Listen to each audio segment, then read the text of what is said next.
এটি সুন্দর এবং শান্ত গ্রাম ছিল, যার নাম সব্রনগর। এখানে একজন সাদাসিধে এবং কঠোর পরিশ্রমী কৃষক বাস করত, যার নাম ছিল করিম।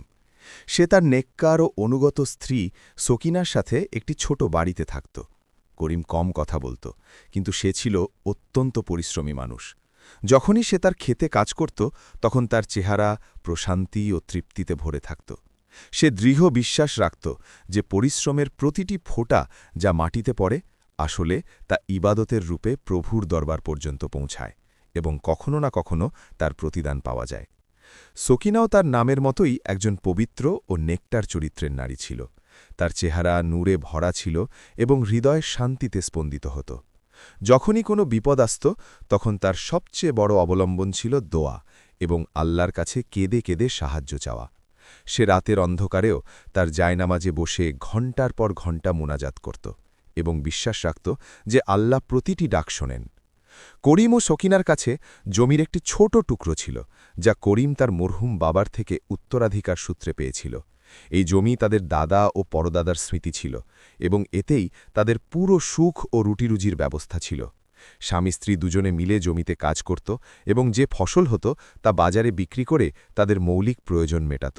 তাদের জীবন সহজ ছিল, কিন্তু হৃদয় ছিল ঐশ্বর্যশালী এবং আল্লাহর উপর ভরসা ছিল পূর্ণ। এক বছরের কথা, যখন শীতকাল ছিল এবং পুরো গ্রামে ঠান্ডার নিস্তব্ধতা ছেয়ে গিয়েছিল। করিমের বৃদ্ধা ও নেককার মা বিবি হাজরা হঠাৎ খুব অসুস্থ হয়ে পড়ল। তার শারীরিক অবস্থা দিন দিন খারাপ হতে লাগল এবং ডাক্তাররা বলল যে রোগ গুরুতর এবং দ্রুত চিকিৎসা করানো জরুরি, নয়তো বিপদ হতে পারে। চিকিৎসার জন্য অনেক টাকার প্রয়োজন ছিল, যা করিমের কাছে ছিল না। করিম এক মুহূর্তের জন্যেও দেরি করেনি। সে তার সেই প্রিয় জমি, যা তার বাপদাদার থেকে পেয়েছিল এবং যাকে সে অত্যন্ত ভালোবাসত, তা বিক্রি করার সিদ্ধান্ত নিয়ে নিল। এই সিদ্ধান্ত তার জন্য অত্যন্ত যন্ত্রণাদায়ক ছিল। সেই নাতে যখন সে এই কথা সকিনাকে বলল, তখন দুজনের চোখেই জল ছিল। কিন্তু মায়ের জীবনের চেয়ে বড় কিছু ছিল না। করিম পরের দিনই তার জমি বিক্রি করে দিল এবং সব টাকা তার মা বিবি হাজরার চিকিৎসার জন্য খরচ করে ফেলল। সেই টাকায় ভালো ডাক্তারদের দিয়ে চিকিৎসা হল, ওষুধ পাওয়া গেল এবং আল্লাহর রহমতে বিবি হাজরার প্রাণ বেঁচে গেল। কিন্তু করিমের মন তার প্রিয় জমি থেকে বিচ্ছিন্ন হওয়ার দুঃখে ডুবেছিল। রাতে যখন সে বাড়ি ফিরত, তখন চুপচাপ বসে থাকত এবং তার শৈশবের স্মৃতি মনে করত, যখন সে তার বাবার সাথে ওই ক্ষেতে কাজ করত। জমি বিক্রির পর করিমের কাছে শুধু সামান্য কিছু টাকা বেজেছিল, যা কোনো ভালো এবং উর্বর জমি কেনার জন্য যথেষ্ট ছিল না। সে পুরো গ্রামে খোঁজ নিল, কিন্তু ভালো যে জমিই ছিল তা হয় খুব দামি ছিল অথবা অন্য কেউ আগে থেকেই কিনে ফেলেছিল। করিম চিন্তিত হয়ে পড়ল এবং ভাবতে লাগল, এখন কি করা যায়। একদিন সে গ্রামের মুরব্বী এবং জমির দালাল মিয়া বশিরের কাছে গেল এবং তার সমস্যার কথা বলল। মিয়া বশির কিছুক্ষণ ভাবল এবং তারপর বলল, করিম বাবা, তোমার টাকায় তো শুধু একটিই জমি আসতে পারে, আর সেটি হলো গ্রামের উত্তর প্রান্তে অবস্থিত সেই বন্ধা ও লাওয়ারিশ জমি, যাকে মানুষ মৌত কি ধরতি বা মৃত্যুর ভূমি বলে। করিম আগেও সেই জমির কথা শুনেছিল। গ্রামের মুরব্বীরা বলত যে এই জমি কয়েক প্রজন্ম ধরে অনাবাদি পড়ে আছে এবং এতে কখনো কিছু হবে না। এই জমি শুষ্ক, পাথুরে এবং লবণে ভরা ছিল। সেখানে শুধু কাঁটাঝোপ এবং বিষাক্ত সাপ থাকত। গ্রামের লোক বলত যে এই জমি অভিশপ্ত এবং এতে শয়তানের ছায়া আছে। অনেক কৃষক এই জমিটি ভাগ্য পরীক্ষা করেছে, কিন্তু সবাই ব্যর্থ হয়েছে এবং নিজেদের টাকা ও সময় নষ্ট করে ফিরে এসেছে। কিন্তু করিমের কাছে কোনো উপায় ছিল না। সে ভাবল, না খেয়ে মরার চেয়ে ভালো যে এই জমি কিনে নেওয়া যাক এবং আল্লাহর উপর ভরসা রাখা যাক। হয়তো আল্লাহর মেহেরবানিতে কিছু হয়ে যাবে। যখন করিম গ্রামে এই ঘোষণা করল যে সে মৃত্যুর ভূমি কিনতে চলেছে, তখন পুরো গ্রামে হইচই পড়ে গেল। মানুষ তাকে নিয়ে ঠাট্টা করতে লাগল। কেউ বলতো করিম পাগল হয়ে গিয়েছে, কেউ বলতো এখন সে ভিক্ষা করবে। গ্রামের সবচেয়ে ধনী এবং অহংকারী কৃষক ছিল সালমান আলী। তার কাছে শত শত একর উর্বর জমি ছিল এবং সে গ্রামের সবচেয়ে ধনী ব্যক্তিদের একজন ছিল। কিন্তু তার ধন সম্পদ তাকে অহংকারী বানিয়ে দিয়েছিল। যখন সালমান আলী করিমের সিদ্ধান্তের কথা জানতে পারল, তখন সে জোরে হেসে উঠল এবং তার সঙ্গীদের বলল, দেখো দেখো, এই বোকা করিম জান্নাত বিক্রি করে জাহান্নাম কিনছে। এখন দেখবে এ না খেয়ে মরবে এবং আমাদের দরজায় ভিক্ষা করতে আসবে। গ্রামের অন্য লোকেরাও সালমান আলীর কথায় হাসতে লাগল। কেউ বলল করিম সোনা বিক্রি করে কয়লা কিনছে, কেউ বলল ওর মাথা নষ্ট হয়ে গিয়েছে, কেউ বলল এখন ওর পরিণাম খুব খারাপ হবে। কিন্তু করিম এসব কথায় কোনো কান দিল না। সে নীরবে নিজের সিদ্ধান্ত বজায় রাখল এবং তার সামান্য টাকায় সেই মৃত্যুর ভূমি কিনে নিল। যেদিন জমির রেজিস্ট্রেশন হল সেদিনও সালমান আলী ও তার সঙ্গীরা সেখানে এলো এবং খোটা দিতে থাকল। সন্ধ্যায় যখন করিম নিজের বাড়ি ফিরল তখন সে খুব বিষণ্ণ ছিল। তার চেহারা শুকিয়ে গিয়েছিল এবং চোখে এক অদ্ভুত ভয় ও দুশ্চিন্তা ছিল। সকিনা তার স্বামীর এই অবস্থা দেখে সঙ্গে সঙ্গে বুঝে গেল যে বড় কিছু ঘটেছে। সে করিমকে পানি পান করালো এবং আদর করে বসালো। কি হয়েছে? সকিনা জিজ্ঞেস করল। তুমি কি জমি কিনে ফেলেছ? করিম দীর্ঘশ্বাস নিল এবং ধীরে ধীরে বলল, হ্যাঁ সকিনা, আমি জমি কিনে নিয়েছি। সকিনার চোখে খুশির ছটা দেখা দিল। সে উৎসাহের সাথে বলল, আলহামদুলিল্লাহ, আল্লাহ এতে আমাদের বরকত দিন। কোথায় সেই জমি, কেমন সেটি? করিমের চোখ নিচু হয়ে গেল। সে অনেক কষ্টে বলল, সকিনা, এটি মৃত্যুর ভূমি। এক গভীর নিস্তব্ধতা ছেয়ে গেল, বাতাসও যেন থেমে গেল। সকিনার চেহারার রং ফ্যাকাশে হয়ে গেল, কিন্তু শুধু এক মুহূর্তের জন্য। তারপর সে তার স্বামীর চেহারার দিকে গভীর দৃষ্টিতে তাকাল। সে করিমের চোখে গভীর দুঃখ ও হতাশা দেখল, কিন্তু সেই সাথে এক মহান সাহসও দেখতে পেল। সকিনা করিমের হাত নিজের হাতের মধ্যে নিল এবং মায়া করে চাপ দিল। তারপর খুব শান্ত ও বিশ্বাসের সাথে বলল, করিম, শোনো আমার কথা। কোনো জমি অভিশপ্ত বা দুর্ভাগ্যের হয় না। আল্লাহ যা কিছু সৃষ্টি করেছেন তাতে কিছু না কিছু কল্যাণ অবশ্যই থাকে। শুধু আমাদের সেই কল্যাণকে খুঁজে নিতে হয়। আল্লাহ সব জিনিসের কদর করেন। তুমি তোমার পরিশ্রম করো, বাকি সব আল্লাহর উপর ছেড়ে দাও। দোয়ায় আমি তোমার সাথে আছি, আর রিজিক তো আল্লাহর হাতে। আমরা মিলে এই বন্ধা জমিকেও সোনার খনিতে পরিণত করে দেব, ইনশাআল্লাহ। সকিনার এই কথাগুলো করিমের ক্ষতবিক্ষত হৃদয়ের ঠান্ডা পানির মতো কাজ করল। তার চোখে আশার এক কিরণ জ্বলে উঠল। সে তার স্ত্রীকে জড়িয়ে ধরল এবং বলল, তোমার বিশ্বাস আমাকে শক্তি যোগায় সকিনা। আল্লাহ যখন আমাকে তোমার মতো স্ত্রী দিয়েছেন তখন তিনি নিশ্চয়ই কোনো পথ বের করবেন। সেই রাতে করিম ও সকিনা মিলে দীর্ঘ নামাজ পড়ল এবং আল্লাহর কাছে সাহায্য চাইল। তারা তাহাজ্জুদের নামাজ পড়ল এবং সিজদায় কেঁদে কেঁদে দোয়া করল যেন আল্লাহ তাদের কামিয়াবি দেন এবং এই কঠিন সময় তাদের পাশে থাকেন। পরদিন সকালে ফজরের নামাজের পর করিম তার কোদাল এবং অন্যান্য সরঞ্জাম তুলে নিল। সকিনা তার জন্য রুটি এবং পানির বোতল তৈরি করে দিল। যখন করিম বের হতে লাগল তখন সকিনা তার কপালে হাত রেখে দোয়া দিল। করিম তার নতুন ক্ষেতের দিকে চলতে লাগল। পথে গ্রামের অনেক লোকের সাথে দেখা হল। কেউ মুখ ফিরিয়ে নিল, কেউ মজা ওড়াল। একজন বৃদ্ধ লোক যে করিমের শুভাকাঙ্ক্ষী ছিল সে কাছে এসে বলল, বাবা করিম, তুমি অনেক বড় ভুল করেছ। এই জমি কখনো কিছু দেবে না। এখনও সময় আছে, এটি বিক্রি করে দাও। কিন্তু করিম শুধু হেসে বলল, চাচা, পরিশ্রম আর দোয়ার সামনে কোনো মুশকিল টেকেবা, আমি চেষ্টা তো করি। যখন করিম তার নতুন জমির কাছে পৌঁছল তখন দৃশ্যটি ছিল অত্যন্ত হৃদয়বিদারক। সামনে ছড়িয়েছিল এক বিশাল শক্ত ও বন্ধা জমি। চারপাশে বড় বড় পাথর পড়েছিল। জমির উপর সাদা লবণের মোটা স্তর জমা ছিল, যা সূর্যের আলোয় বরফের মতো ঝকঝক করছিল। কোথাও কোথাও কাটা ঝোপ জন্মেছিল এবং দূর থেকে সাপের গর্তের চিহ্ন দেখা যাচ্ছিল। করিম এক দীর্ঘশ্বাস নিল। তারপর সে বিসমিল্লাহ বলল এবং নিজের কোদাল তুলে নিল। সে সবার আগে কাটা ঝোপ পরিষ্কার করা শুরু করল। কাটা তার হাতে বিঁধছিল, কিন্তু সে থামল না। এক এক করে সে সব ঝোপ উপড়ে ফেলল এবং একটি বড় স্তূপ বানিয়ে জমা করল। তারপর সে পাথরগুলো সরাতে শুরু করল। কিছু পাথর এত বড় ছিল যে সেগুলো সরানো খুব কঠিন ছিল। করিম পুরো শক্তি লাগাত এবং কোনোভাবে সেগুলো একপাশে সরিয়ে দিত। দুপুর পর্যন্ত তার পিঠ ব্যথায় ভেঙে যাচ্ছিল, কিন্তু সে থামল না। দুপুরে যখন সূর্য মাথার উপর এলো তখন করিম নামাজ পড়ল এবং সামান্য কিছু খাবার খেল। তারপর আবার কাজে লেগে গেল। এখন সে কোদাল দিয়ে শক্ত মাটি খুঁড়তে লাগল। জমি এতটাই শক্ত ছিল যে কোদাল মারলে মনে হতো যেন লোহার উপর মারা হচ্ছে। অনেক সময় কোদাল ফিরে আসত এবং করিমের হাতে ঝাঁকুনি লাগত। এভাবে করিম সূর্য উদয় থেকে অস্ত যাওয়া পর্যন্ত একটানা কাজ করে গেল। তার হাতের তালু ছিলে গেল, আঙুল থেকে রক্ত বের হল, কোমর ও কাঁধ ব্যথায় চিৎকার করছিল, কিন্তু সে থামল না। সন্ধ্যায় যখন সে বাড়ি ফিরল তখন তার পুরো শরীর ক্লান্তিতে ভেঙে পড়ছিল। সকিনার সঙ্গে সঙ্গে তার জন্য গরম পানি তৈরি করল এবং তার হাত ধুয়ে দিল। সে দেখল যে করিমের হাতে অনেক জায়গায় ক্ষত হয়েছে। তার চোখে জল চলে এলো, কিন্তু সে কিচ্ছু বলল না। সে মায়া করে মলম লাগিয়ে দিল এবং বলল, জমি কেমন দেখলে?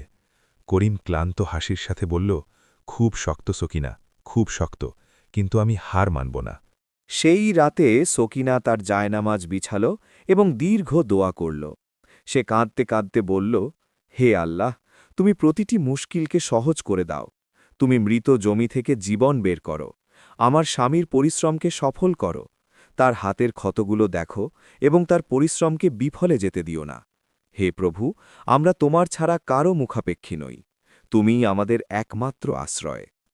পরদিন সকালে করিম আবার তার বন্ধা জমির দিকে রোয়ানা হল। আজ তার হাত ব্যথায় অবশ হয়েছিল এবং ক্ষতগুলো এখনও শুকায়নি, কিন্তু তার সংকল্প আগের চেয়েও বেশি মজবুত ছিল। সকিনা যাওয়ার সময় তাকে তেলের একটি ছোট শিশি দিল। এটি জলপাই তেল, সকিনা বলল। যখনই হাতে ব্যথা হবে তখনই এটি লাগিয়ে নিও। আর হ্যাঁ, নামাজের সময় মনে রেখো, আল্লাহ তোমার সাথে আছেন। করিম শিশিটি নিল এবং তার স্ত্রীর প্রতি কৃতজ্ঞতা প্রকাশ করল। তারপর সে বেরিয়ে পড়ল। যখন সে গ্রামের ভেতর দিয়ে যাচ্ছিল তখন পথে সালমান আলী তার বন্ধুদের সাথে দাঁড়িয়েছিল। সে করিমকে দেখল এবং জোরে আওয়াজ দিল, আরে দেখো দেখো, পাগল করিম আবার তার কবরস্থানে যাচ্ছে। এখন পর্যন্ত তো ওর জ্ঞান আসা উচিত ছিল। তার সঙ্গীরাও হাসতে লাগল। একজন বলল, হয়তো ও ওখানে নিজের ভাগ্যের কবর খুঁড়ছে। করিম কোনো জবাব দিল না। সে নীরবে নিজের পথে চলতে থাকল। তার স্ত্রীর কথাগুলো মনে পড়ল। যে আল্লাহর সাথে থাকে সে কখনো একা হয় না। জমিতে পৌঁছে করিম আজকের কাজ শুরু করল। সে ঠিক করল যে আজ সে সবচেয়ে শক্ত অংশটি খুঁড়বে। সে কোদাল তুলে জমিতে আঘাত করতে লাগল। প্রতিটি আঘাতে একটি ঝাঁকুনি তার হাতে বয়ে যেত, কিন্তু সে থামত না। ঘণ্টার পর ঘণ্টা পরিশ্রমের পর কিছুটা জমি নরম হল। করিম সেখান থেকে সাদা লবণের মোটা স্তর বের করল এবং এক পাশে ফেলে দিল। নিচের মাটি কালো ও শক্ত ছিল, কিন্তু অন্তত এখন তা কিছুটা নরম ছিল। দুপুরের সময় হল। সূর্যের তাপ খুব বেশি ছিল। করিম একটি গাছের ছায়ায় বসে জোহরের নামাজ পড়ল। নামাজের পর সে তার রুটি খেল এবং পানি পান করল। কিছুক্ষণ বিশ্রাম নেওয়ার পর সে আবার কাজে মন দিল। এরই মধ্যে গ্রামের কিছু লোক সেখান দিয়ে যাচ্ছিল। তারা করিমকে দেখল যে ঘামে ভিজে একাকার হয়ে জমি খুঁড়ছে। এক বৃদ্ধ কৃষক নাসির চাচা বলল, আল্লাহ এই ছেলেটিকে বুদ্ধি দিন, ও নিজের পরিশ্রম নষ্ট করছে। আরেকজন কৃষক আকরাম বলল, আমি ২০ বছর আগে এই জমিতে চেষ্টা করেছিলাম। পুরো ৩ মাস পরিশ্রম করেছি, কিন্তু একটি দানাও হয়নি। এই করিমও ব্যর্থ হবে। কিন্তু তাদের মধ্যে একজন যুবক কৃষক জুনায়েদ ছিল, যে করিমের ছোটবেলার বন্ধু ছিল। সে বলল, হয়তো করিমের মধ্যে এমন কিছু আছে যা আমাদের মধ্যে নেই। তার পরিশ্রম দেখো, কতটা ধৈর্য আছে এতে। আকরাম তাকে ধমক দিল, তুমিও কি পাগল হয়েছ? এই জমি অভিশপ্ত, এতে কক্ষণও কিছু জন্মাবে না। জুনায়েদ চুপ হয়ে গেল, কিন্তু তার মনে করিমের প্রতি শ্রদ্ধা বেড়ে গেল। করিম প্রতিদিন সকাল থেকে সন্ধে পর্যন্ত তার জমিতে কাজ করত। ১ সপ্তাহ কেটে গেল, তারপর ২ সপ্তাহ, তারপর পুরো ১ মাস। সে জমির একটি বড় অংশ পরিষ্কার করে ফেলেছিল। পাথর সরে গিয়েছিল, কাঁটা ঝুম্প উপড়ে ফেলা হয়েছিল এবং লবণের স্তরও অনেক জায়গা থেকে পরিষ্কার হয়ে গিয়েছিল। কিন্তু জমি এখনও শক্ত ও নির্জীব ছিল। কোথাও দেখে মনে হচ্ছিল না যে এতে কিছু জন্মাতে পারে। করিমের হাত এখন খসখসে হয়ে গিয়েছিল, আঙুলের চামড়া মোটা হয়ে গিয়েছিল। কাঁধে ও কোমরে সবসময় ব্যথা থাকত, কিন্তু সে হার মানছিল না। বাড়িতে সকিনার নিজের সংগ্রাম জারি ছিল। প্রতিদিন যখনই করিম জমিতে যেত তখনই সে তার জায়নামাজ বিছাত এবং দীর্ঘ দোয়া করত। তার নামাজগুলো শুধু নিয়ম পালন ছিল না, বরং হৃদয়ের গভীর থেকে আসা আকুতি ছিল। সকিনা কাঁদত আর বলত, হে আল্লাহ, তুমি যা চাও তাই করতে পারো। তুমি মুসা আলাহিসাল্লামের জন্য পাথর থেকে পানি বের করেছিলে। তুমি ইব্রাহিম আলাহিসাল্লামের জন্য আগুনকে ঠান্ডা করে দিয়েছিলে। হে প্রভু, আমার স্বামীর পরিশ্রম আর ঘান যাই জমিকে ভেজাচ্ছে, তা তুমি দেখো, তাকে ব্যর্থ করো না। এই মৃত জমিতে জীবন দাও, আমাদের ধৈর্যের ফল দাও। সে রাতেও তাহাজ্জুদের নামাজ পড়ত এবং সিজদায় ঘণ্টার পর ঘণ্টা পড়ে থাকত। তার চোখের জলে জায়নামাজ ভিজে যেত। একদিন করিম খেতে কাজ করছিল। তখনই সালমান আলী তার কিছু শ্রমিকের সাথে সেখানে এল। সে ঘোড়া থেকে নেমে করিমের দিকে তাকাল এবং ব্যঙ্গ করে বলল, তো করিম, কতটা মাল হলো তোমার? কত ফসল ভরল? করিম কাজ করতে করতেই জবাব দিল, এখন তো শুধু জমি তৈরি করছি সালমান ভাই। সালমান আলী জোরে হাসল, জমি তৈরি করছ? 1 মাস হয়ে গেল তোমার এখানে কাজ করতে, একটি পাতাও হবে না। এখনও সময় আছে, এই জমি ছেড়ে দাও এবং আমার ওখানে মজুরি করো, অন্তত দুবেলা রুটি তো জুটবে। তার সাথে আসা শ্রমিকরাও হাসতে শুরু করল। একজন বলল, হ্যাঁ করিম ভাই, আপনি তো পাগল হয়ে গিয়েছেন, এই জমি কখনো কিছু দেবে না। করিম কোদাল থামালো এবং সালমান আলীর দিকে তাকালো। তার চোখে কোনো রাগ ছিল না, শুধু প্রশান্তি ও বিশ্বাস ছিল। সে বলল, সালমান ভাই, ফলাফল আল্লাহর হাতে, আমার কাজ শুধু পরিশ্রম করা, বাকি সব তার ওপর ছেড়ে দিয়েছি। সালমান আলী মাথা নাড়াল, তোমার মাথা আসলেই খারাপ হয়েছে। চলো শ্রমিকরা, এখান থেকে যাই, এই পাগলের সাথে কথা বলে কোনো লাভ নেই। তারা সবাই চলে গেল। করিম এক দীর্ঘশ্বাস নিল এবং আবার কাজে লেগে গেল। সেই সন্ধ্যায় যখন করিম বাড়ি পৌঁছল, তখন সে খুব ক্লান্ত ছিল। সকিনা তার জন্য খাবার তৈরি করে রেখেছিল। খাবার খাওয়ার সময় করিম খুব চুপচাপ ছিল। সকিনা জিজ্ঞেস করল, কি হয়েছে? কিছুটা চিন্তিত লাগছে তোমাকে। করিম বলল, সকিনা, 1 মাস হয়ে গেল, আমি এত পরিশ্রম করলাম, কিন্তু জমি যেমন ছিল তেমনই আছে। কোথাও থেকে মনে হচ্ছে না যে এতে কিছু জন্মাবে। হয়তো লোকেরাই ঠিক বলছে। সকিনা করিমের হাত ধরল এবং বলল, করিম, মনে আছে নবী আয়ুব আলাহিসাল্লামের গল্প? তিনি কত বছর ধৈর্য ধরেছিলেন। তার শরীরে পোকা ধরে গিয়েছিল, সব সম্পদ শেষ হয়ে গিয়েছিল, কিন্তু তিনি আল্লাহর কাছে কোনো অভিযোগ করেননি। আর শেষ পর্যন্ত আল্লাহ তাকে কি দিয়েছিলেন? আগের চেয়েও বেশি। তুমি হার মেনো না, আমি প্রতিদিন তোমার জন্য দোয়া করি, আল্লাহ নিশ্চয়ই শুনবেন। করিমের চোখে আবার আশার আলো জ্বলে উঠল। সে বলল, তোমার কথা শুনলে সাহস ফিরে আসে সকিনা, আল্লাহ তোমাকে সুস্থ রাখুন। সেই রাতে করিমের ঘুম এলো না। সে বারবার ভাবতে থাকল। তার শৈশবের কথা মনে পড়ল, যখন তার বাবা তাকে বলত, বাবা, পরিশ্রম কখনো বৃথা যায় না। যদি আজ না হয় তবে কাল, কাল না হলে পরশু, কিন্তু আল্লাহ নিশ্চয়ই প্রতিদান দেন। পরদিন সকালে করিম আরও বেশি উৎসাহ নিয়ে তার জমিতে পৌঁছল। আজ সে ঠিক করল যে সে জমির সবচেয়ে শক্ত অংশটি খুঁড়বে, যা মাঝখানের একটি বড় পাথরের কাছে ছিল। এই পাথরটি ছিল অত্যন্ত ভারী ও বড়। এর আকার এমন ছিল যেন কোনো উট বসে আছে। করিম আগেও এই পাথরটি সরানোর চেষ্টা করেছিল, কিন্তু তা এত ভারী ছিল যে নড়তই না। আজ করিম পাথরের চারপাশের মাটি খুঁড়তে শুরু করল। সে ভাবছিল যে হয়তো নিচ থেকে খুঁড়ে এটাকে আলগা করা যাবে। পুরো দিন এই কাজেই কেটে গেল। সন্ধ্যা হয়ে এলো, কিন্তু পাথর তার জায়গায় অনড় ছিল। করিম হার মেনে বসে পড়ল। তার চোখে জল এলো। সে আকাশের দিকে তাকালো এবং বলল, হে আল্লাহ, আমি তোমার ছাড়া কারো কাছে হাত পাতি না, আমাকে পথ দেখাও, আমাকে শক্তি দাও। সেই মুহূর্তে আসরের আজান হল। করিম অজু করল এবং নামাজ পড়ল। নামাজে সে দীর্ঘ দোয়া করল। সিজদায় তার চোখের জল ঝরতে থাকল। নামাজের পর যখন সে উঠল, তখন সে এক অদ্ভুত প্রশান্তি অনুভব করল, যেন কেউ তার হৃদয়ে হাত বুলিয়ে দিয়েছে। সে বাড়ির দিকে চলতে থাকল। পথে তার সাথে জুনায়েদের দেখা হল, যে নিজের ক্ষেত থেকে ফিরছিল। করিম ভাই, জুনায়েদ বলল, আমি প্রতিদিন তোমাকে দেখি, তোমার পরিশ্রম দেখে নিজের লজ্জা লাগে। কাশ আমার মধ্যেও যদি এমন সাহস থাকত। করিম হেসে বলল, জুনায়েদ, পরিশ্রমে কখনো লজ্জা নেই, লজ্জা তো হার মানার মধ্যে। জুনায়েদ বলল, লোকে কি বলে তাতে তোমার কিছু যায় আসে না? করিম জবাব দিল, লোকে সব সময় কিছু না কিছু বলবেই, কিন্তু দিন শেষে শুধু আল্লাহর কাছে জবাব দিতে হবে, তার ছাড়া কারও কথার ভয় নেই। জুনায়েদের চোখে সম্মান ফুটে উঠল। সে বলল, আল্লাহ তোমাকে কামিয়াবি দিন করিম ভাই, আমি তোমার জন্য দোয়া করব। করিম বাড়ি পৌঁছাল।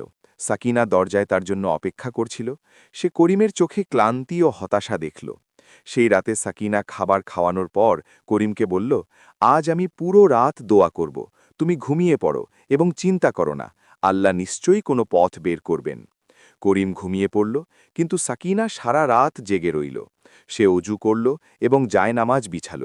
এশার নামাজের পর নফল নামাজ পড়ল এবং দোয়ায় ডুবে গেল। সে কাঁদতে থাকল আর বলতে থাকল, হে আল্লাহ, তুমি কুরআনে বলেছ যে আমাকে ডাকো, আমি তোমার দোয়া কবুল করব। আজ আমি তোমাকে ডাকছি। আমার স্বামীর পরিশ্রমকে বৃথা যেতে দিও না। তার শরীর ক্লান্ত হয়ে পড়েছে, কিন্তু তার ঈমান মজবুত। হে প্রভু, তাকে ব্যর্থ করো না। রাতের শেষ প্রহরে যখন তাহাজ্জুদের সময় হল, তখন সাকিনা তাহাজ্জুদ নামাজ পড়ল। এই নামাজে সে এত দোয়া করল যে তার গলা বসে গেল এবং চোখের জলে জায়নামাজ ভিজে গেল। নামাজের পর যখন সে ক্লান্ত হয়ে শুয়ে পড়ল তখন সে এক অদ্ভুত শান্তি অনুভব করল, যেন আল্লাহ তার দোয়া শুনে নিয়েছেন। কিছুক্ষণ পর তার তন্দ্রা মতো এলো। স্বপ্নে সে এক আশ্চর্যজনক দৃশ্য দেখল। স্বপ্নে সাকিনা দেখল যে সে একটি সুন্দর বাগানে দাঁড়িয়ে আছে। চারপাশে ফল ও ফুলে ভরা গাছ, বাতাসে মিষ্টি সুবাস ছড়িয়ে আছে। হঠাৎ সে এক নুরানি ব্যক্তিকে দেখল যে তার দিকে আসছে। সেই নুরানি ব্যক্তির চেহারা থেকে আলো বের হচ্ছিল। সেই নুরানি ব্যক্তি সাকিনাকে বলল, হে নেক নারী, তোমার দোয়া আল্লাহর দরবারে পৌঁছে গিয়েছে। তোমার এবং তোমার স্বামীর ধৈর্য ও পরিশ্রমের কঠিন পরীক্ষা শেষ হতে চলেছে। আল্লাহ তোমার উপর খুশি আছেন। সাকিনা জিজ্ঞেস করল, কিন্তু আমাদের কি করা উচিত? নুরানি ব্যক্তিটি বলল, সকালে তোমার স্বামীকে বলো যে সে যেন তার কোদাল নিয়ে সেই বড় পাথরের কাছে যায়, যা উটের মতো দেখতে। সেই পাথরের ঠিক মাঝখানে যেখানে ঘাড় থাকে সেখানে যেন সে তার পুরো শক্তি দিয়ে আঘাত করে। আল্লাহর কারিশমা এখন সেখানেই লুকিয়ে আছে। যাই হোক না কেন, সে যেন সাহস না হারায় এবং আল্লাহর নাম নিয়ে আঘাত করে। এতটুকু বলে সেই নুরানি ব্যক্তি অদৃশ্য হয়ে গেল এবং সাকিনার চোখ খুলে গেল। সাকিনার নিঃশ্বাস দ্রুত বইছিল, তার বুক দুরু দুরু করছিল। সে বুঝতে পারল যে এটি কোনো সাধারণ স্বপ্ন নয়, বরং আল্লাহর পক্ষ থেকে ইশারা। ফজরের আজান হচ্ছিল। সাকিনা সঙ্গে সঙ্গে উজু করে নামাজ পড়ল। নামাজের পর সে শুকরানা সিজদা করল এবং আল্লাহর শুকরিয়া আদায় করল। করিমও উঠল এবং নামাজ পড়ল। যখন সে নামাজ শেষ করল তখন সাকিনা তাকে বলল, করিম, আজ রাতে আমি একটি স্বপ্ন দেখেছি। করিম মনোযোগ দিয়ে শুনল। সাকিনা পুরো স্বপ্ন বর্ণনা করল, প্রতিটি কথা, প্রতিটি শব্দ। করিম প্রথমে অবাক হল, তারপর তার চোখে আশার আলো চমকে উঠল। সে বলল, সাকিনা, তোমার দোয়া কবুল হয়েছে, এটি আল্লাহর ইশারা। কিন্তু কিছুক্ষণ পর সে চিন্তিত হয়ে বলল, সাকিনা, আমি ওই পাথরটি পুরো মাস ধরে নড়ানোর চেষ্টা করছি। সেটি পাথরের মতো জমে আছে এবং আমি তার ওপর অনেকবার কোদালও মেরেছি, কিন্তু কিছুই হয়নি। সাকিনা দৃঢ় বিশ্বাসের সাথে বলল, করিম, স্বপ্নে পরিষ্কার বলা হয়েছিল যে পাথরের ঠিক ঘাড়ের জায়গায় আঘাত করতে। হয়তো আগে তুমি ভুল জায়গায় মারছিলে, আর এটি আল্লাহর হুকুম। তোমাকে শুধু এতটুকু করতে হবে যে আল্লাহর নাম নিয়ে তার উপর আঘাত করো, বাকি সব আল্লাহর ওপর ছেড়ে দাও। এটি আমার শেষ অনুরোধ, আরও একবার চেষ্টা করো। সাকিনার চোখে এতটা গভীর বিশ্বাস ও ঈমান ছিল যে করিম না করতে পারল না। সে বলল, ঠিক আছে সাকিনা, আমি আজ শেষবারের মতো চেষ্টা করব। যদি এটি আল্লাহর ইচ্ছা হয় তবে নিশ্চয়ই কিছু হবে। সাকিনা করিমের জন্য নাস্তা তৈরি করল। সে রুটি, কিছুটা দই এবং খেজুরের প্যাকেট গুছিয়ে দিল। তারপর পানির বোতল ভরল। যখন করিম যেতে লাগল তখন সাকিনা তার কপালে হাত রেখে দোয়া দিল। সে বলল, করিম, এটি শেষ পরীক্ষা। আল্লাহ তোমার সাথে আছেন। যাও এবং বিসমিল্লাহ বলে আঘাত করো। করিম তার কোদাল কাঁধে তুলে বেরিয়ে পড়ল। আজ তার পদক্ষেপে এক আলাদা জোশ ও আশা ছিল। পথে গ্রামের লোকেরা তাকে দেখল, কেউ আবার খোঁটা দিল, কিন্তু করিম কারো কথায় কান দিল না। সে সরাসরি নিজের জমির দিকে এগিয়ে চলল। সূর্য এখনও পুরোপুরি ওঠেনি। ভোরের ঠান্ডা বাতাস বইছিল। আকাশে হালকা মেঘ ছিল। মনে হচ্ছিল যেন প্রকৃতিও এই মুহূর্তের জন্য অপেক্ষা করছে। করিম নিজের জমিতে পৌঁছল। সে চারদিকে একবার চোখ বোলাল। 1 মাসের পরিশ্রমের ফল সামনে ছিল। পরিষ্কার করা জমি, সরানো পাথর, উপড়ানো ঝোপঝাড়, কিন্তু এখনও পর্যন্ত একটি পাতাও জন্মায়নি। তারপর তার নজর পড়ল সেই বড় পাথরের ওপর, যা মাঝখানে দাঁড়িয়েছিল। সত্যি সেটি একটি উঁটের মতোই লাগছিল। 2টি কুঁজ, একটি লম্বা ঘাড় এবং একটি মাথা। করিম সেই পাথরের কাছে গেল। সে খুঁটিয়ে দেখল ঠিক ঘাড়ের জায়গাটি কোথায়। সে একটি জায়গা খুঁজে পেল যেখানে পাথরটি কিছুটা পাতলা ছিল। করিম এক গভীর দীর্ঘশ্বাস নিল। সে নিজের চোখ বন্ধ করল এবং বলল, বিসমিল্লাহির রহমানির রহিম। হে আল্লাহ, এটি আমার শেষ চেষ্টা। যদি তোমার ইচ্ছা হয় তবে এই মৃত জমিতে জীবন দাও। আমি শুধু তোমার বান্দা এবং তোমার হুকুমের অনুগত। তারপর সে তার চোখ খুলল। নিজের কোদালটি 2 হাতে মজবুত করে ধরল, নিজের পুরো শক্তি সঞ্চয় করল এবং আল্লাহু আকবার বলে পুরো জোর দিয়ে পাথরের ঘাড়ে আঘাত করল। যেই মুহূর্তে কোদালটি পাথরের সাথে ধাক্কা খেল, এক আশ্চর্যজনক ঘটনা ঘটল। কোদালটি ফিরে এলো না, বরং পাথরের ভেতরে ঢুকে গেল এবং হঠাৎ পাথরে একটা লম্বা ফাটল দেখা দিল। এক বিকট শব্দের সাথে পাথরটি 2 টুকরো হয়ে গেল। করিম অবাক হয়ে পিছিয়ে গেল। তারপর যা হলো তা ছিল একটি মোজেজা, অলৌকিক ঘটনা। ফাটলের মাঝখান থেকে এক গভীর গড়গড় শব্দ এলো, যেন মাটির ভেতর থেকে কোনো কিছু জেগে উঠছে। আর ঠিক পরের মুহূর্তেই ফাটা পাথরের মাঝখান থেকে পানির একটি ফোঁয়ারা ফুটে বের হল। এটি কোনো সাধারণ পানি ছিল না। এটি এতটাই স্বচ্ছ ও উজ্জ্বল ছিল যে সূর্যের আলোয় রূপার মতো ঝকঝক করছিল। পানি প্রচণ্ড বেগে ওপরে লাফিয়ে উঠল এবং তারপর মাটিতে পড়তে লাগল। করিম নিজের জায়গায় স্থবির হয়ে দাঁড়িয়ে রইল। তার চোখ ছানা বড়া হয়ে গেল। সে বিশ্বাস করতে পারছিল না যে এটি সত্যি নাকি স্বপ্ন। পানি বইতে থাকল, সেটি পাথরের চারদিকে ছড়িয়ে পড়তে লাগল। যেখানে যেখানে পানি যাচ্ছিল সেটি লবণ এবং শক্ত মাটিকে নিজের সাথে ভাসিয়ে নিয়ে যাচ্ছিল। পানির স্রোত এতটা তীব্র ছিল না যে জমি ভেঙে দেবে, বরং এতটাই মৃদু ছিল যে সোহাগ করে জমিকে ভিজিয়ে দিচ্ছিল। এবং তারপর দ্বিতীয় মোজেজাটি ঘটল। যেখানে যেখানে পানি পৌঁছচ্ছিল সেখানকার শক্ত কালো মাটি দ্রুত নরম হতে লাগল এবং তার পরপরই ছোট ছোট সবুজ চারা তৎক্ষণাৎ জন্মাতে লাগল। এটি এমন ছিল যেন জমি বহু শতাব্দী ধরে অপেক্ষা করছিল, যেন বীজগুলো তার ভেতরেই চাপা পড়েছিল এবং শুধু এক ফোঁটা পানির প্রতীক্ষায় ছিল। করিম হাঁটু গেড়ে বসে পড়ল। তার চোখ দিয়ে অশ্রু গড়িয়ে পড়ল। সে সিজদা করল এবং মাটি চুম্বন করল। সে কাঁদতে কাঁদতে বলতে থাকল, আল্লাহু আকবার, আল্লাহু আকবার। হে আল্লাহ, তোমার শুক্রিয়া, তোমার লাখ লাখ শুক্রিয়া। পানি বইতে থাকল এবং জমি সবুজ হতে থাকল। এই দৃশ্য এতটাই সুন্দর ছিল যে ভাষায় বর্ণনা করা যায় না। কিছুক্ষণ পর করিম নিজের দুই হাতে পানি ভরে পান করল। পানি এতটাই মিষ্টি ও ঠান্ডা ছিল যে মনে হচ্ছিল যেন জান্নাতের পানি। তার সব ক্লান্তি এক নিমেষে দূর হয়ে গেল। তারপর করিমের মনে হল সকিনাকে এই খুশির খবর জানানো উচিত। সে উঠল এবং দৌড়ে গ্রামের দিকে ছুটল। পথে সে চিৎকার করে বলতে থাকল, পানি, আমার ক্ষেতে পানি ফুটে বেরিয়েছে, আল্লাহর কারিশমা হয়ে গিয়েছে। গ্রামের মানুষজন তাদের ঘর থেকে বেরিয়ে এলো। সবার আগে সালমান আলী বের হল। সে ভাবল হয়তো করিম পাগল হয়ে গিয়েছে। সে তার কিছু লোকের সাথে করিমের পেছনে ছুটল।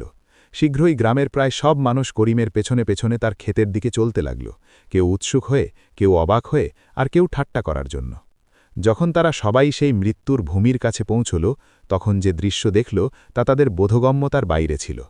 মাঝখান থেকে স্বচ্ছ পানির একটি ঝর্ণা বয়ে চলছিল। চারদিকে সবুজ ঘাস জন্মে গিয়েছিল। কিছু কিছু জায়গায় তো ছোট ছোট ফুলও ফুটে গিয়েছিল। পুরো জমি যা কাল পর্যন্ত মৃত ও বন্ধা ছিল তা একটি ছোট্ট বাগানে পরিণত হচ্ছিল। সবাই অবাক হয়ে দাঁড়িয়ে রইল। কারো মুখ দিয়ে কথা বেরোচ্ছিল না। সালমান আলীর চোখ ছানা বড়া হয়ে গেল। তার মুখ খোলা রয়ে গেল। সে বিশ্বাস করতে পারছিল না যে এটি সত্যি নাকি স্বপ্ন। করিম পানির ঝর্ণার কাছে গিয়ে সিজদা করল এবং আল্লাহর শুকরিয়া আদায় করল। মানুষ তাকে দেখল এবং কেউ কেউ আল্লাহর নাম নিল। এক বৃদ্ধ কৃষক বলল, এটি তো আল্লাহর কারিশমা। এই জমিতে শত শত বছর ধরে কিছু হয়নি, আর আজ এটি এমন হয়ে গেল। নাসির কাচা বলল, করিমের পরিশ্রম আর ধৈর্যের এটাই ফল। আল্লাহ তার দোয়া কবুল করেছেন। জুনায়েদ দৌড়ে করিমের কাছে এলো এবং তাকে জড়িয়ে ধরল। তার চোখেও জল ছিল। সে বলল, করিম ভাই, আপনি একজন সত্যিকারের মুমিন। আপনি হার মানেননি, আর আল্লাহ আপনাকে এত বড় পুরস্কার দিলেন। ঠিক সেই সময় দূর থেকে একটি আওয়াজ এলো, করিম, করিম! সবাই ফিরে দেখল। সকিনা দৌড়ে আসছিল। তার ওড়না বাতাসে উড়ছিল এবং চেহারায় খুশির ছক ছিল। সকিনা খেতে পৌঁছে পানি দেখল, সবুজ প্রকৃতি দেখল এবং তারপর তার স্বামীকে দেখল, যে মাটিতে বসে আল্লাহর শুকরিয়া আদায় করছিল। সেও সেখানেই বসে পড়ল এবং সিজদায় লুটিয়ে পড়ল। তার চোখের জল মাটিতে পড়তে থাকল, কিন্তু এগুলো ছিল আনন্দের অশ্রু। সে ফিসফিস করে বলল, হে আল্লাহ, তুমি আমার দোয়া শুনেছ। তুমি আমাদের ধৈর্যের ফল দিয়েছ। তুমি কত মেহেরবান, তোমার লাখ লাখ শুকরিয়া। গ্রামের মানুষ এই দৃশ্য দেখে খুব প্রভাবিত হল। কিছু মানুষের চোখে পানি চলে এলো। কেউ কেউ আল্লাহর নাম নিল। কিন্তু সালমান আলীর হৃদয়ে অন্য কিছু জ্বলছিল। সে পানির দিকে তাকিয়েছিল এবং তার হৃদয়ে হিংসা ও লোভের আগুন জ্বলছিল। সালমান আলী চুপচাপ সেখানে দাঁড়িয়েছিল এবং করিমের ক্ষেতের দিকে তাকাচ্ছিল। তার মাথায় নানা রকম চিন্তা আসছিল। সে ভাবল, এই গরিব ও দুর্বল করিম কিভাবে এত বড় সম্পদ পেতে পারে? এই পানি, এই সবুজ প্রকৃতি সব আমার হক হওয়া উচিত ছিল। আমি গ্রামের সবচেয়ে ধনী মানুষ, আমার কাছে সবচেয়ে বেশি জমি আছে। এই কারিশমা আমার সাথে হওয়া উচিত ছিল। তার হৃদয়ে জ্বালা হতে লাগল। সে এটি সহ্য করতে পারছিল না যে লোকটিকে সে ঠাট্টা করেছিল সে আজ এতটা ভাগ্যবান হয়ে গিয়েছে। ধীরে ধীরে গ্রামের সব মানুষ চলে গেল। শুধু কিছু কাছের বন্ধু ও আত্মীয় রয়ে গেল, যারা করিমকে মুবারকবাদ দিতে এসেছিল। করিম ও সকিনা মিলে সেদিন শুকরানা 2 রাকাত নামাজ পড়ল। তারপর তারা গরিবদের খাওয়ানোর ওয়াদা করল এবং কিছু টাকা সদকাও করল। পরের কয়েকদিনে করিমের ক্ষেতে এক অদ্ভুত বরকত হতে লাগল। পানি অনবরত বইতে থাকল, কিন্তু কখনো অতিরিক্ত হল না। যতটুকু প্রয়োজন ততটুকুই বইত, এবং যেখানে যেখানে পানি যেত সেখানে দ্রুত গাছপালা জন্মাত। 1 সপ্তাহেই পুরো ক্ষেত সবুজে ভরে গেল। 2 সপ্তাহে ছোট ছোট গাছ জন্মাতে লাগল। 3 সপ্তাহে সেই গাছগুলোতে ফুল এলো এবং 1 মাসের ভেতরে পুরো ক্ষেত একটি সজীব বাগানে পরিণত হল, যাতে গম, যব এবং নানা রকম সবজি ফলল। সবচেয়ে আশ্চর্যের বিষয় হল গমের দানাগুলো ছিল সোনালি এবং অনেক বড়। এমন দানা আগে কেউ দেখেনি। ফলের গাছগুলোতে এমন মিষ্টি ফল ধরল যার স্বাদ গ্রামের কেউ কখনো পায়নি। মানুষ দূর দূরান্ত থেকে করিমের ক্ষেত দেখতে আসতে লাগল। কেউ বলতো এটি আল্লাহর কারিশমা, কেউ বলতো করিম নেক মানুষ, তাই আল্লাহ তাকে এত কিছু দিয়েছেন। কিন্তু গ্রামের অন্য কৃষকদেরও পানির খুব অভাব ছিল। গত বছর খরা পড়েছিল এবং তাদের ফসল নষ্ট হয়ে গিয়েছিল। তাদের কুয়ো শুকিয়ে গিয়েছিল এবং বৃষ্টিও কম হয়েছিল। একদিন কিছু কৃষক করিমের কাছে এলো। তাদের মধ্যে নাসির চাচা, আকরাম, জুনায়েদ ও অন্যরাও ছিল। তারা করিমের কাছে মিনতি করল। নাসির চাচা বলল, করিম বাবা, আল্লাহ তোমাকে অনেক দিয়েছেন। আমাদের সবার ফসল খরার কারণে ধ্বংস হয়ে যাচ্ছে। তুমি কি আমাদেরও তোমার পানির কিছুটা অংশ দিতে পারো? আমরা আমাদের ক্ষেত পর্যন্ত নালা বানিয়ে নেব। করিম এক মুহূর্তের জন্য ভাবল না। সে সাথে সাথে বলল, চাচা, এই পানি আল্লাহর দান, এটি শুধু আমার নয়, সবার। যে কেউ চায় নিতে পারে। অবশ্যই নালা বানিয়ে নিন। জুনায়েদ খুশিতে বলল, আল্লাহ তোমাকে আরও বরকত দিন করিম ভাই, তুমি একজন সত্যিকারের মুসলমান। পরের দিন থেকে গ্রামের কৃষকরা নালা বানানো শুরু করল। করিমের ক্ষেত থেকে পানির ধারা অন্য ক্ষেতগুলোতে যেতে লাগল। কিন্তু একটি অদ্ভুত বিষয় হল, যখন পানি করিমের ক্ষেতে থাকত তখন তাতে বরকত থাকত। ফসল দ্রুত জন্মাত, গাছপালা মজবুত হতো এবং সবকিছু সজীব থাকত। কিন্তু সেই পানি যখন অন্য ক্ষেতে যেত তা শুধু সাধারণ পানির মতো কাজ করত। কৃষকদের ফসল বেঁচে যেত, গাছপালা জীবিত থাকত, কিন্তু বিশেষ কোনো অলৌকিক কিছু হতো না। শুধু করিমের ক্ষেতেই সেই বরকত জারি থাকত। তার ক্ষেতে ফসল এত দ্রুত বাড়ত যে প্রতি মাসে ফসল কাটা যেত। তার ফলের গাছগুলো সারা বছর ফল দিত। এটি দেখে সালমান আলীর হিংসা আরও বেড়ে গেল। সেও করিমের ক্ষেত থেকে পানি নিয়েছিল, কিন্তু তার ক্ষেতেও তেমন কোনো কারিশমা হয়নি। সে ভাবতে লাগল, নিশ্চয়ই এই বরকতের রহস্য ওই মাটিতে আছে। করিমের ক্ষেতের মাটিতে বিশেষ কিছু আছে। আমি যদি ওই মাটি নিজের ক্ষেতে দিয়ে দিই, তবে আমার ক্ষেতও সোনা খনি হয়ে যাবে। এই চিন্তা তার হৃদয়ে গেঁথে গেল। সে তার কিছু ঘনিষ্ঠ শ্রমিকের সাথে এই বিষয়ে কথা বলল। এক শ্রমিক শফিক বলল, মালিক, কিন্তু এটি তো চুরি হবে। সালমান আলী রাগে বলল, চুরি? এটি তো শুধু মাটি। আর তাছাড়া করিম তো বলেছিল যে সবাই তার পানি থেকে অংশ নিতে পারে, তবে মাটিও নিতে পারে। অন্য শ্রমিক রশিদ বলল, কিন্তু মালিক, যদি ধরা পড়ি? সালমান আলী বলল, রাতের অন্ধকারে কেউ দেখবে না, আর তোমাদের আমি ভালো টাকা দেব। লোভে পড়ে ৩-৪ জন শ্রমিক রাজি হয়ে গেল। এক অন্ধকার রাতে যখন চাঁদ ও মেঘের আড়ালে লুকিয়েছিল, সালমান আলী তার শ্রমিকদের নিয়ে করিমের ক্ষেতে ঢুকে পড়ল। তারা সাথে বস্তা ও কোদাল এনেছিল।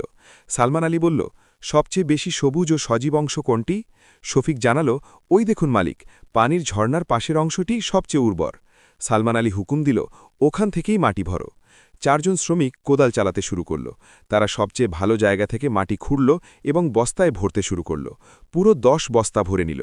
এই চক্করে তারা করিমের ক্ষেতে একটি বড় গর্ত রেখে গেল। তারপর তারা চুপিসারে সব বস্তা তুলে সালমান আলীর সবচেয়ে ভালো ক্ষেতে নিয়ে গেল। সেখানে তারা সেই মাটি পুরো ক্ষেতে ছড়িয়ে দিল। সালমান আলী খুশি হয়ে ভাবতে লাগল, এখন দেখো, কাল সকালের মধ্যে আমার ক্ষেতও সোনার খনি হয়ে যাবে। সবাই আমাকে দেখে অবাক হয়ে যাবে। সে স্বপ্ন দেখতে দেখতে নিজের ঘরে ঘুমিয়ে পড়ল। পরদিন সকালে যখন করিম নিজের খেতে গেল, তখন দেখল যে এক অংশে বড় গর্ত হয়ে গিয়েছে এবং মাটি নেই। চারদিকে পায়ের ছাপ ছিল। করিম সাথে সাথে বুঝে গেল যে কেউ রাতে চুরি করেছে। তার খুব দুঃখ হল, কিন্তু মাটির জন্য নয়, বরং ওই লোকগুলোর জন্য যারা এই কাজ করেছে। সে আকাশের দিকে হাত তুলল এবং বলল, হে আল্লাহ, যারা এটি করেছে তাদের ক্ষমা করে দাও, তাদের সঠিক পথ দেখাও, তাদের হৃদয়ে হিংসার আগুন নিভিয়ে দাও এবং তাদের বুঝ দাও যে বরকত জিনিসে নয়, নিয়তে থাকে। তারপর সে কোদাল তুলে গর্তটি ভরাট করতে শুরু করল। ওদিকে সালমান আলী সাত সকালে উঠে খুশিতে নিজের ক্ষেতের দিকে ছুটল। তার মনে অনেক আশা ছিল, কিন্তু যখন সে নিজের ক্ষেতের কাছে পৌঁছল, তখন যে দৃশ্য দেখল তাতে তার পায়ের তলা মাটি সরে গেল। তার পুরো ক্ষেত পুড়ে গিয়েছিল। যেখানে যেখানে চুরি করা মাটি দেওয়া হয়েছিল সেখানে সবকিছু শুকিয়ে গিয়েছিল। সবুজ ফসল কালো হয়ে গিয়েছিল, গাছপালা শুকিয়ে গিয়েছিল। জমি ফেটে চৌচির ও শক্ত হয়ে গিয়েছিল। আর সবচেয়ে খারাপ বিষয় হল যে ওই মাটি এখন ছাইয়ের মতো হয়ে গিয়েছিল এবং তা থেকে দুর্গন্ধ আসছিল। সালমান আলীর মুখ থেকে চিৎকার বেরিয়ে এলো, না না, এটি কি হয়ে গেল? তার শ্রমিকরাও অবাক ছিল। শফিক বলল, মালিক, এটি তো বরবাদ হয়ে গেল। সালমান আলী নিজের ক্ষেতে ঢুকল। যেখানে যেখানে সে চুরি করা মাটি দিয়েছিল সেখানে তার সবচেয়ে ভালো ফসল শেষ হয়ে গিয়েছিল। তার লাখ লাখ টাকার ক্ষতি হয়ে গেল। সে নিজের হাঁটুর ওপর ভেঙে পড়ল এবং চিৎকার করতে লাগল, আমার পরিশ্রম, আমার ফসল সব বরবাদ হয়ে গেল। তার চিৎকার পুরো গ্রামে প্রতিধ্বনিত হল। মানুষজন দৌড়ে দৌড়ে এলো। যখন তারা সালমান আলীর ক্ষেত দেখল তখন সবাই অবাক হয়ে গেল। নাসির চাচা বলল, এটি কিভাবে হলো? কাল পর্যন্ত তো এই ক্ষেত ঠিক ছিল। এক শ্রমিক ভয়ে ভয়ে বলল, চাচা, আমরা রাতে করিমের ক্ষেত থেকে মাটি চুরি করেছিলাম। এটি শুনে সবাই অবাক হয়ে গেল। জুনায়েদ রাগে বলল, তোমরা চুরি করেছ? তাও আবার করিমের সাথে, যে তোমাদের পানি দিয়েছিল? সালমান আলী কাঁদতে লাগল। সে নিজের ভুল বুঝতে পারছিল। নাসির চাচা বলল, এটি আল্লাহর পক্ষ থেকে শাস্তি। বরকত চুরি করে পাওয়া যায় না, পরিশ্রম ও সততা দিয়ে পাওয়া যায়। খবরটি দাবানলের মতো ছড়িয়ে পড়ল। পুরো গ্রামে আলোচনা হতে লাগল যে সালমান আলী করিমের ক্ষেত থেকে মাটি চুরি করেছে এবং তার ক্ষেত বরবাদ হয়ে গিয়েছে। মানুষজন বলছিল যে এটি আল্লাহর পক্ষ থেকে শাস্তি। সালমান আলী নিজের বরবাদ ক্ষেতের মাঝখানে বসে ছাই হাতে নিয়ে কাঁদছিল। তার পুরো জীবনের কথা মনে পড়ছিল। কিভাবে সে নিজের অহংকার ও সম্পদের কারণে অন্যদের নিচু দেখিয়েছে, কিভাবে সে গরিবদের ঠাট্টা করেছে, এবং কিভাবে তার হৃদয়ে হিংসার আগুন জ্বলতে থাকত। আমি কি করলাম, সে নিজেকে নিজে বলছিল। আল্লাহ আমাকে এত দিয়েছিলেন, কিন্তু আমি কৃতজ্ঞ ছিলাম না। আমি অন্যদের খুশি দেখে হিংসা অনুভব করেছি, আর এখন সব শেষ হয়ে গেল। তার শ্রমিক শফিক বলল, মালিক, করিমের কাছে জ্বলুন এবং ক্ষমা চান, হয়তো সে কিছু সাহায্য করতে পারবে। সালমান আলী মাথা নাড়ল। আমি তার সাথে এত অন্যায় করেছি, আমি তাকে ঠাট্টা করেছি, নিচু দেখিয়েছি, আর এখন তার ক্ষেত থেকে চুরিও করেছি। সে আমাকে কিভাবে ক্ষমা করবে? কিন্তু মালিক, শফিক বলল, করিম ন্যাক মানুষ, এবং তার স্ত্রী সকিনাও খুব ন্যাক, হয়তো তারা ক্ষমা করে দেবেন। সালমান আলীর সামান্য আশা হল। সে উঠল এবং তার শ্রমিকদের নিয়ে করিমের বাড়ির দিকে চলতে লাগল। পথে মানুষ তাকে দেখতে লাগল। কেউ কেউ তার উপর মায়া করল, কেউ বলল যে ওর সাথে এমনটাই হওয়া উচিত ছিল। যখন সে করিমের বাড়িতে পৌঁছল তখন দেখল যে করিম নিজের ক্ষেতে কাজ করছে। সে সেই গর্তটি মাটি দিয়ে ভরাট করছিল যা চোরেরা রেখে গিয়েছিল। সালমান আলী দূর থেকেই আওয়াজ দিল, করিম, করিম। করিম কাজ থামালো এবং ফিরে দেখল। সে সালমান আলীকে নিজের দিকে আসতে দেখল। সালমান আলীর চেহারা ফ্যাকাশে হয়ে গিয়েছিল, চোখ লাল ছিল এবং কাপড় ধুলোয় ভরা ছিল। করিম নিজের কোদাল একপাশে রাখল এবং সালমান আলীর কাছে গেল। সালমান আলী তার সামনে পৌঁছতেই হাঁটুর ওপর পড়ে গেল। তার চোখ থেকে অশ্রু বইতে লাগল। সে কাঁদতে কাঁদতে বলল, করিম, আমাকে ক্ষমা করে দাও। আমি অনেক বড় গুনাহ করেছি। আমি তোমাকে ঠাট্টা করেছি, তোমাকে নিচু দেখিয়েছি এবং তোমার পরিশ্রমের কদর করিনি। আর সবচেয়ে খারাপ, আমি তোমার ক্ষেত থেকে চুরি করেছি। আমি জানি যে আমি ক্ষমার যোগ্য নই, কিন্তু আমাকে ক্ষমা করে দাও। আমি আমার ভুল স্বীকার করছি। করিম সালমান আলীকে তোলার চেষ্টা করল, কিন্তু সে উঠতে রাজি ছিল না। না করিম, সালমান আলী বলল, যতক্ষণ না তুমি আমাকে ক্ষমা করছ, আমি এখান থেকে উঠব না। আমার ক্ষেত বরবাদ হয়ে গিয়েছে, এবং আমি বুঝতে পেরেছি যে এটি আমারই ভুলের সাজা। আমার হৃদয়ে হিংসা ছিল, অহংকার ছিল এবং লোভ ছিল। আমি আল্লাহর দেওয়া নেয়ামতের শুকরিয়া করিনি এবং অন্যদের হক কেড়ে নেওয়ার চেষ্টা করেছি। করিমের চোখে পানি চলে এলো। সে সালমান আলীর কাঁধ ধরল এবং তাকে ওঠালো। তারপর সে সালমান আলীকে জড়িয়ে ধরল। সালমান ভাই, করিম বলল, আমি তোমাকে ক্ষমা করছি। আমি তোমার বিরুদ্ধে কোনো অভিযোগ রাখছি না। আল্লাহ যা চান তাই করেন, আর আল্লাহ তওবাকারীদের ভালোবাসেন। সালমান আলী হাউমাউ করে কাঁদতে লাগল। সে করিমের হাত চুম্বন করল এবং বলল, তুমি একজন সত্যিকারের মুসলমান করিম। আমি তোমার কাছ থেকে অনেক কিছু শিখলাম, কিন্তু এখন আমার ক্ষেত বরবাদ হয়ে গিয়েছে। আমি কি করব? করিম ভাবল, তারপর বলল, সালমান ভাই, বরকত কোনো জিনিসে থাকে না, মাটিতেও নয়, পানিতেও নয়। বরকত হৃদয়ে থাকে। যখন হৃদয় পরিষ্কার থাকে, নিয়ত পবিত্র হয় এবং আল্লাহর উপর ভরসা থাকে, তখন আল্লাহ সব জিনিসে বরকত দিয়ে দেন। তারপর করিম একটি পাত্র নিল এবং নিজের ঝর্ণা থেকে পানি ভরে নিল। সে সালমান আলীর সাথে তার বরবাদ ক্ষেতের দিকে চলতে থাকল। পুরো গ্রাম তাদের পেছনে পেছনে যাচ্ছিল। যখন তারা সালমান আলীর ক্ষেতে পৌঁছল, তখন সবাই দেখল কিভাবে সুন্দর ফসল ছাইয়ে পরিণত হয়েছে। করিম ক্ষেতের একটি ছোট অংশে নিজের ঝর্ণার পানি ঢালল। তারপর সে বলল, সালমান ভাই, এই দেখো, আল্লাহর রহমত এখনও বাকি আছে। আর তারপর একটি আশ্চর্যজনক ঘটনা ঘটল। যে ছোট অংশে করিম পানি ঢেলেছিল, সেখানকার কালো মাটিতে নড়াচড়া শুরু হল এবং ধীরে ধীরে সেখান থেকে একটি ছোট চারা গজাল। মানুষ অবাক হয়ে দেখছিল। একটি চারা, তারপর দ্বিতীয়টি, তারপর তৃতীয়টি। যে অংশটি একদম মৃত ছিল তা আবার জীবিত হতে শুরু করল। করিম সালমান আলীর দিকে তাকালো এবং বলল, এটি আল্লাহর ইশারা, আশা এখনও বাকি আছে।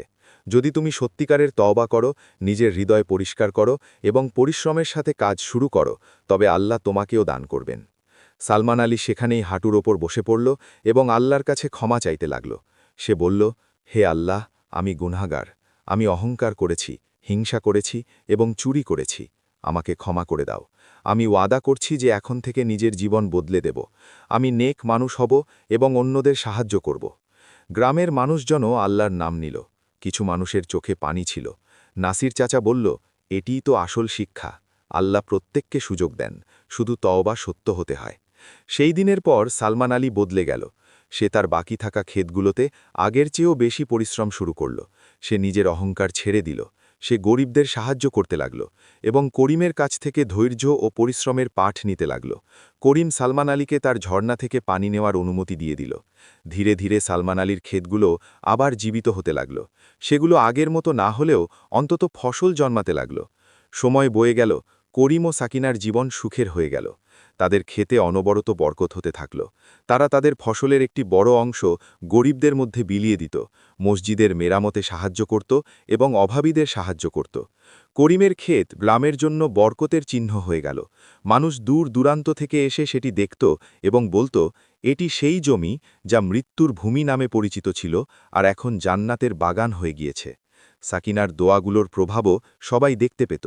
মানুষ বলত, করিমের পরিশ্রম আর সাকিনার দোয়া এই দুটি জিনিসই মোজেজা করে দেখিয়েছে। একদিন করিম ও সকিনা তাদের খেতে বসেছিল। সূর্য ডুবছিল এবং আকাশ লাল কমলা রঙের হয়ে গিয়েছিল। চারদিকে সবুজের সমারোহ ছিল, পানির শব্দ শোনা যাচ্ছিল এবং ঠান্ডা বাতাস বইছিল। সকিনা করিমের হাত ধরল এবং বলল, মনে আছে সেই দিনের কথা, যখন তুমি ক্লান্ত হয়ে ফিরেছিলে আর বলছিলে যে হয়তো সব হার মেনেছি? করিম হাসল এবং বলল, হ্যাঁ মনে আছে, আর তুমি আমাকে সাহস দিয়েছিলে। তোমার দোয়াগুলো সব বদলে দিয়েছে সকিনা। সকিনা বলল, না করিম, তোমার পরিশ্রম আর ধৈর্য। আল্লাহ আমাদের দুজনের পরীক্ষা নিয়েছেন এবং আমরা সফল হয়েছি। আলহামদুলিল্লাহ। দুজনে মিলে মাগরিবের নামাজ পড়ল এবং দীর্ঘ দোয়া করল। সেই সন্ধ্যায় সালমান আলীও তাদের কাছে এলো। এখন সে আগের মতো অহংকারী ছিল না, তার চেহারায় নম্রতা ছিল। করিম ভাই, সে বলল, আমি আপনাকে এবং বিবি সকিনাকে শুকরিয়া জানাতে এসেছি। আপনারা আমাকে শুধু ক্ষমাই করেননি, বরং আমাকে জীবনের আসল মানেও শিখিয়েছেন। আমি আগে ভাবতাম সম্পদ আর জমি সবকিছু, কিন্তু এখন বুঝতে পেরেছি যে আসল সম্পদ হল হৃদয়ের পরিচ্ছন্নতা, নেক নিয়ত আর আল্লাহর উপর ভরসা। করিম তাকে জড়িয়ে ধরল এবং বলল, সালমান ভাই, আমরা সবাই আল্লাহর বান্দা। কখনো কারো ভুল হয়ে যায়, কিন্তু আসল কথা হল আমরা যেন আমাদের ভুল স্বীকার করি এবং শুধরে যাই। আল্লাহ অত্যন্ত মেহেরবান। সালমান আলী বলল, আমি ঠিক করেছি যে এখন আমি আমার ফসলের একটি অংশ সব সময় গরিবদের মধ্যে বিলিয়ে দেব এবং গ্রামে একটি স্কুল খুলব, যাতে বাচ্চারা পড়াশোনা করতে পারে। এটি শুনে করিম ও সকিনা খুব খুশি হল। জুনায়েদও সেখানে এলো। সে বলল, করিম ভাই, আপনি আমাদের সবাইকে অনেক বড় শিক্ষা দিয়েছেন। এখন পুরো গ্রাম বদলে যাচ্ছে। মানুষ একে অপরকে সাহায্য করছে, গরিবদের খেয়াল রাখছে এবং সবচেয়ে বড় কথা, সবাই পরিশ্রম ও দোয়ার মূল্য বুঝতে পেরেছে। নাসির চাচাও সেখানে পৌঁছালেন। তিনি বললেন, বাচ্চারা, তোমরা এই গ্রামকে বদলে দিয়েছ। আগে এখানে হিংসা ও অহংকার ছিল, এখন ভালোবাসা ও ভ্রাতৃত্ব আছে। এ সবই আল্লাহর রহমত। সেই রাতে গ্রামে একটি ছোট মাহফিল হল। মানুষ করিমের বাড়িতে জমা হল, কেউ খাবার আনল, কেউ মিষ্টি আনল। সবাই মিলে আনন্দ করতে লাগল। বাচ্চারা করিমের খেতে খেলতে লাগল, মহিলারা সকিনার প্রশংসা করছিল এবং তার কাছ থেকে দোয়া সম্পর্কে শিখছিল। এক বৃদ্ধা মহিলা সকিনাকে বলল, বেটি, তোমার দোয়াগুলোতে নিশ্চয়ই বিশেষ কিছু আছে। আমাদেরও শেখাও কিভাবে দোয়া করতে হয়। সকিনা নম্রতার সাথে বলল, খালা, দোয়ায় কোনো জাদু নেই, শুধু হৃদয় থেকে বের হওয়া উচিত। সত্যতা থাকতে হবে এবং ধৈর্য থাকতে হবে। আল্লাহ সব দোয়া শোনেন, শুধু তিনি নিজের সময়ে জবাব দেন। রাত গভীর হল, মানুষ ধীরে ধীরে নিজের বাড়িতে চলে গেল। করিম ও সকিনা এশার নামাজ পড়ল। নামাজের পর দুজনে ছাদে চলে গেল। আকাশে তারা ঝকঝক করছিল, ঠান্ডা বাতাস বইছিল।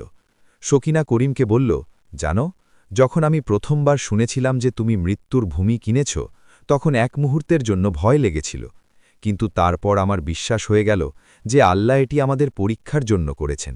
আর পরীক্ষার পরেই তো পুরস্কার পাওয়া যায়। করিম বলল, আর তোমার বিশ্বাস ও দোয়া সব কিছু সম্ভব করে দিয়েছে। আল্লাহ তোমাকে ভালো রাখুন সকিনা। দুজনে একে অপরের হাত ধরল এবং আকাশের দিকে তাকাল। করিম বলল, সকিনা, এই পুরো সফরে আমি অনেক কিছু শিখলাম। আমি শিখলাম যে পরিশ্রম কখনো বৃথা যায় না। আমি শিখলাম যে ধৈর্যের ফল মিষ্টি হয়। আমি শিখলাম যে লোকে কি বলে তা গুরুত্বপূর্ণ নয়, গুরুত্বপূর্ণ হল আল্লাহ কি দেখেন। আর সবচেয়ে বড় কথা, আমি শিখলাম যে দোয়া ও পরিশ্রম মিলে প্রতিটি মুশকিলকে সহজ করে দেয়। সকিনা বলল, আর আমি শিখলাম যে আল্লাহর উপর ভরসা রাখা উচিত। পরিস্থিতি যতই কঠিন হোক, আল্লাহ সবসময় একটি পথ বের করে দেন, শুধু আমাদের আশা ছাড়া উচিত নয়। অনেক বছর কেটে গেল। করিম ও সকিনার ক্ষেত সব্রনগরের পরিচয় হয়ে গেল। মানুষ দূর দূরান্ত থেকে আসত এবং বলত, এটি সেই ক্ষেত যা পরিশ্রম, ধৈর্য আর দোয়ায় জান্নাত হয়ে গিয়েছে। সালমান আলী সত্যিই গ্রামে একটি স্কুল খুলল। সে এখন গ্রামের সবচেয়ে নেক মানুষ হিসেবে পরিচিত। সে সব সময় বলত, করিম আমাকে জীবনের আসল শিক্ষা দিয়েছে, আমি তার কাছে সব সময় কৃতজ্ঞ থাকব। গ্রামে এখন কেউ না খেয়ে থাকত না। করিম ও অন্য কৃষকরা মিলে গরিবদের সাহায্য করত। গ্রামে ভ্রাতৃত্ব ও ভালোবাসার পরিবেশ ছিল। একদিন এক মুসাফির গ্রামে এলো। সে লোকেদের জিজ্ঞেস করল, আমি শুনেছি এখানে একটি ক্ষেত আছে যা বন্ধা জমি থেকে জান্নাত হয়ে গিয়েছে, আমি সেটি দেখতে চাই। মানুষ তাকে করিমের কাছে নিয়ে গেল। করিম এখনও নিজের ক্ষেতে পরিশ্রম করত। সে মুসাফিরের স্বাগতম জানাল। মুসাফির জিজ্ঞেস করল, এটি কি সত্যি যে এই জমি আগে বন্ধা ছিল? করিম হেসে বলল, হ্যাঁ ভাই, এটি মৃত্যুর ভূমি নামে পরিচিত ছিল, কিন্তু আল্লাহ একে জান্নাত বানিয়ে দিয়েছেন। মুসাফির বলল, কিভাবে এটি সম্ভব হল? করিম জবাব দিল, রহস্য খুব সহজ। পরিশ্রম, ধৈর্য, দোয়া আর আল্লাহর উপর পূর্ণ ভরসা, ব্যাস এতটুকুই। যে কেউ যদি এই জিনিসগুলো আপন করে নেয়, তবে আল্লাহ তাকেও দান করবেন, কারণ আল্লাহ বলেন, ধৈর্যশীলদের বেহিসাব প্রতিদান দেওয়া হবে। মুসাফিরের চোখে জল চলে এলো। সে বলল, আজ আমি আসল শিক্ষা পেলাম। আমি আমার গ্রামে গিয়েও এটাই করব। সূর্য ডুবছিল, আজান হচ্ছিল। করিম মুসাফিরকে মসজিদের দিকে ইশারা করল, চলুন, নামাজের সময় হয়েছে। দুজনে একসাথে মসজিদের দিকে রওনা হল। সেই সন্ধ্যায় করিম তার নামাজে দীর্ঘ দোয়া করল।